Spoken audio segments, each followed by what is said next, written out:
Hi అండి, నివనే కిచెన్కి స్వాగతం. ఈరోజు రెసిపీ మంచి బొబ్బట్లు అండి. అయితే చాలా సాఫ్ట్గా స్మూత్గా రావాలంటే ఎలా చేయాలి ఏంటి మరి ఈ బొబ్బట్లు దేంతో చేశాను అనేది వీడియోలో చూపిస్తాను. వచ్చేసేయండి. చూడండి ఎంత సాఫ్ట్గా ఫ్లఫీగా ఉన్నాయో. అసలు చాలా తక్కువ టైంలో మంచి హెల్దీ రెసిపీ బొబ్బట్లు అండి. అందరికీ ఇష్టమైన రెసిపీ కదా అండి. ఇక్కడ నా స్టైల్లో బొబ్బట్లు ఎలా చేశానో చూపిస్తాను. వచ్చేసేయండి. ముందుగా ఇక్కడ నేను మైదా పిండి తీసుకొని అందులో రుచికి సరిపడా సాల్ట్, కొద్దిగా పసుపు వేసుకొని పిండిని అయితే కలుపుకుంటున్నానండి. పసుపు అనేది మీ ఆప్షనల్ అండి. కొంతమందికి వైట్గా ఉంటే ఏదోలాగా ఉంటుంది, అందుకని పసుపు వేసుకొని చేసుకుంటారు కదా.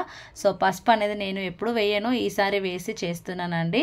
నేను కూడా వేరే యూట్యూబ్ ఛానల్లో చూసి వేసానండి పసుపు. మామూలుగా అయితే మా ఇంట్లో చేసుకున్నప్పుడు నేనేం పసుపు వేయను, కానీ పసుపు అనేది ఆప్షనల్, కలర్ కోసం మాత్రమే. ఇక్కడైతే చూడండి ఇలా పిండిని అయితే కలుపుకొని పెట్టుకోండి. చేతులకి అంటుకుంటే మైదా కదా చేతులకు అంటుకుంటుంది, అంటుకోకుండా ఉండాలంటే ఇలా కొద్దిగా ఆయిల్ వేసుకుంటూ పిండిని బాగా మెత్తగా కలుపుకోవాలండి. మన బూరెలు అదే బొబ్బట్లు బాగా పొంగుతూ రావాలి అంటే మనం పిండి కలుపుకోవడంలోనే టిప్ అనేది ఉంటుందండి. ఎంత ఎక్కువ ప్రెస్ చేసుకుంటూ పిండి కలుపుకుంటే అంత బాగా వస్తాయండి. చూడండి పిండిని కనీసం ఒక 15 నుండి 20 నిమిషాలనే నానబెట్టుకోవాలండి. చూడండి పక్కన పెట్టేసుకున్నాను. ఇప్పుడు నేను ఒక కప్పు పచ్చి కొబ్బరి తురుము తీసుకొని దాన్ని మిక్సీ పట్టుకుంటున్నానండి. చూడండి ఇలా మిక్సీ పట్టుకోవాలి. బాగా మెత్తగా అని కాదు, బాగా బరకగా కాదండి, మీడియంగా ఇలా మిక్సీ పట్టుకొని తీసుకోవాలి. ఇంట్లో పచ్చి కొబ్బరి ఉన్నప్పుడు వేస్ట్ చేయకుండా ఇలా చేసి పెడితే పిల్లలైనా పెద్దలైనా అందరూ హ్యాపీగా తింటారు కదా. ఒకసారి ఖచ్చితంగా ట్రై చేయండి. ఇక్కడ ఒక టేబుల్ స్పూన్ వరకు నెయ్యి వేసుకొని మనం పచ్చి కొబ్బరి మిక్స్ చేసి పెట్టుకున్నాం కదా అండి, అది ఇందులో వేసుకొని మనం ఫ్రై చేసుకోవాలి. అయితే నేనైతే ఎప్పుడు పచ్చి కొబ్బరి ఉన్నా ఏదో ఒక ఐటెం చేస్తానండి. కొబ్బరి ఉండలైనా, ఏదో ఒకటి, కొబ్బరి స్వీటు, కొబ్బరి హల్వా, అలా ఏదో ఒక ఐటెం చేస్తాను. అయితే ఇంట్లో పచ్చి కొబ్బరి ఉంటే మీరు కూడా ఖచ్చితంగా ట్రై చేయండి. పచ్చి కొబ్బరి బెల్లం కూడా చాలా మంచిదండి హెల్త్కి, ఖచ్చితంగా తినాలి. చూడండి కొబ్బరి అంతా ఫ్రై అయిన తర్వాత మనం తీసుకున్న ఒక కప్పు కొబ్బరి తురుముకు ఒక 3/4 కప్పు వరకు బెల్లం వేసుకుంటే ఎక్కువ అయిపోతుంది. సో మీరు స్వీట్ ఎక్కువ ఇష్టపడేటోళ్ళు అయితే 3/4 కప్పు వేసుకోండి, లేదు అంటే 1/2 కప్పు వరకు బెల్లం వేసుకొని ఇలా చూపిస్తున్నట్టుగా ఫ్రై చేసుకోండి. ఇది కూడా కొబ్బరి మొత్తం ఫ్రై అయిన తర్వాతనే బెల్లం వేసుకోండి, బాగుంటుంది. అలా పచ్చివాసన పోయి మంచిగా నెయ్యి ఫ్లేవర్ మనకు బయటికి వస్తున్నప్పుడు బెల్లం వేసుకొని ఇలా చూపిస్తున్నట్టుగా బెల్లం అంతా కరిగేంత వరకు కలుపుకుంటూ మీరు ఫ్రై చేయండి. లాస్ట్లో ఒక టేబుల్ స్పూన్ ఇలాచి పౌడర్ వేసుకొని దీన్ని కాసేపు దింపి చల్లారనివ్వండి.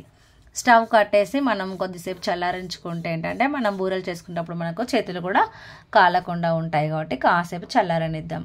ఓకేనా ఫ్రెండ్స్, దీన్ని తీసి పక్కన పెట్టుకుంటున్నా. ఇప్పుడు మనం కలిపి పెట్టుకున్న పిండి ఉంది కదా, ఆ పిండిలో మళ్ళీ ఒక 1/2 టేబుల్ స్పూన్ వరకు కొంచెం ఆయిల్ వేసుకొని మళ్ళీ ఒక 2 నిమిషాలు దాన్ని గట్టిగా ఒత్తుకోండి. చూడండి ఇలా చిన్న చిన్న ముద్దలుగా తీసుకొని ఒక చపాతీ చేసుకునేది ఉంటుంది కదా పీట, దాని మీద చేసుకోండి. నేనైతే ఎప్పుడు ఇక్కడ దీని మీద ఫ్లోర్ మీద చేసేసుకుంటాను, గ్యాస్ స్టవ్ బండ ఫ్లోర్ మీద. సో నేను అలానే చేసేసుకున్నాను.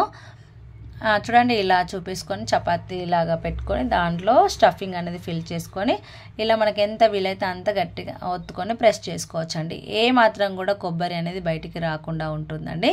చూడండి ఇలా మంచిగా ప్రెస్ చేసుకొని పెట్టుకోండి. మీరు ఏ సైజు కావాలనుకుంటే ఆ సైజు చేసుకోండి. నేనైతే చిన్నగానే చేసుకున్నానండి, మరి ఎక్కువ పెద్ద చేయడం మా ఇంట్లో వాళ్ళకి ఇష్టం ఉండదు.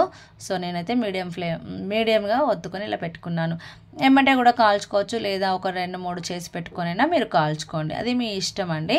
నేనైతే ఒక 2 చేసి పెట్టుకొని ఇలా కాల్చుకున్నాను. అంటే నేను వీడియో కోసం చేస్తున్నాను కాబట్టి ఇలా చేశాను, లేదంటే డైరెక్ట్గా ఫటాఫట్ చేసేసుకుంటానండి. అయితే ఇలా మంచిగా ప్రెస్ చేసుకొని పక్కన పెట్టుకొని మీరు స్టవ్ పైన మనం చపాతీ పెనం ఉంటుంది కదా అండి, చపాతీ చేసుకునేది, అది పెట్టి వేడవ్వనివ్వాలి.